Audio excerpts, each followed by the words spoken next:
Jungle.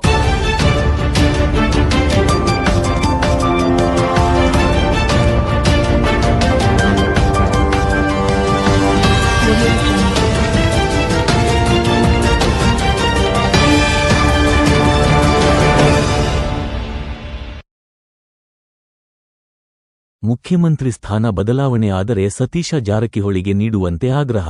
ರಾಜ್ಯದ ಮುಖ್ಯಮಂತ್ರಿ ಗಾದಿಗಾಗಿ ಅತ್ಯಂತ ತೀವ್ರ ಪೈಪೋಟಿ ನಡೆಯುತ್ತಿದ್ದು, ಈ ಹಿನ್ನೆಲೆಯಲ್ಲಿ ಸಚಿವ ಸತೀಶ್ ಜಾರಕಿಹೊಳಿಗೆ ಮುಖ್ಯಮಂತ್ರಿ ಸ್ಥಾನವನ್ನು ಪಕ್ಷದ ಹೈಕಮಾಂಡ್ ನೀಡುವಂತೆ ಶ್ರೀ ಮಹರ್ಷಿ ವಾಲ್ಮೀಕಿ ಕ್ಷೇಮಾಭಿವೃದ್ಧಿ ಸಂಘದ ಕೊಪ್ಪಳ ಯುವ ಘಟಕ ಜಿಲ್ಲಾಧ್ಯಕ್ಷರಾದ ರಮೇಶ ಜೋಗಿನ್ ಆಗ್ರಹ ಮಾಡಿದ್ದಾರೆ.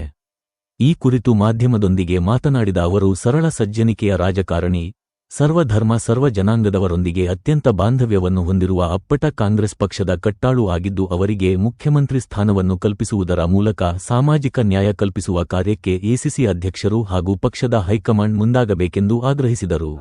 ಈಗೇನು ಕರ್ನಾಟಕದ ಕಾಂಗ್ರೆಸ್ಸಿನ ಒಂದು ರಾಜಕಾರಣದಲ್ಲಿ ಏನು ನಡೀತಾ ಚಲನಗಳು ನಡೀತಾ ಇದ್ದಾವೆ, ಅದೇ ರೀತಿ ನಮ್ಮ ಹೈಂದ ನಾಯಕ ಆಗಿರ್ತಕ್ಕಂಥ ಸತೀಶ್ ಜಾರಕಿಹೊಳಿ ಅವರನ್ನು ಈ ರಾಜ್ಯದ ಮುಖ್ಯಮಂತ್ರಿಯನ್ನಾಗಿ ಮಾಡಲು ನಾವು ಇಚ್ಛಾಸಕ್ತಿದ್ದೇವೆ. ಯಾಕೆಂತಂದರೆ ಅವರು ಎಲ್ಲ ಧರ್ಮಕ್ಕೂ ಮತ್ತು ಎಲ್ಲ ವರ್ಗಕ್ಕೂ, ಅದು ಈ ಉತ್ತರ ಕರ್ನಾಟಕದ ಪ್ರಭಾವಿ ನಾಯಕ ಅಂದರೆ ತಪ್ಪಾಗಲಿಕ್ಕಿಲ್ಲ. ಯಾಕಂತಂದರೆ ಅವರು ಎಲ್ಲೆಲ್ಲಿ ಪ್ರಚಾರ ಹೋಗಿದ್ದಾರೆ, ಎಲ್ಲೆಲ್ಲೆಲ್ಲ ಇಡೀ ರಾಜ್ಯದ ಸುತ್ತಲೂ ಅಡ್ಡಾಡಿರ್ತಕ್ಕಂಥದ್ದು ನೇರವಾಗಿ ತಾವು ನೋಡ್ತಾ ಇದ್ದೀರಿ, ಕಂಡು ಬಂದಿದೆ. ಹಾಗಾಗಿ ನಾನು ಕೊಪ್ಪಳ ಜಿಲ್ಲೆ ಗಂಗಾವತಿಯ ತಾಲೂಕಿನ ವತಿಯಿಂದ ಸತೀಶ್ ಜಾರಕಿಹೊಳಿ ಅವರನ್ನು ಸಿಎಂ ಮಾಡಬೇಕಾಗಿ ತಮ್ಮಲ್ಲಿ ನಾನು ಸರ್ಕಾರಕ್ಕೂ ಮತ್ತು ಹೈಕಮಾಂಡಿಗೂ ನಾನು ಮನವಿ ಮಾಡಿಕೊಳ್ಳುತ್ತೇನೆ.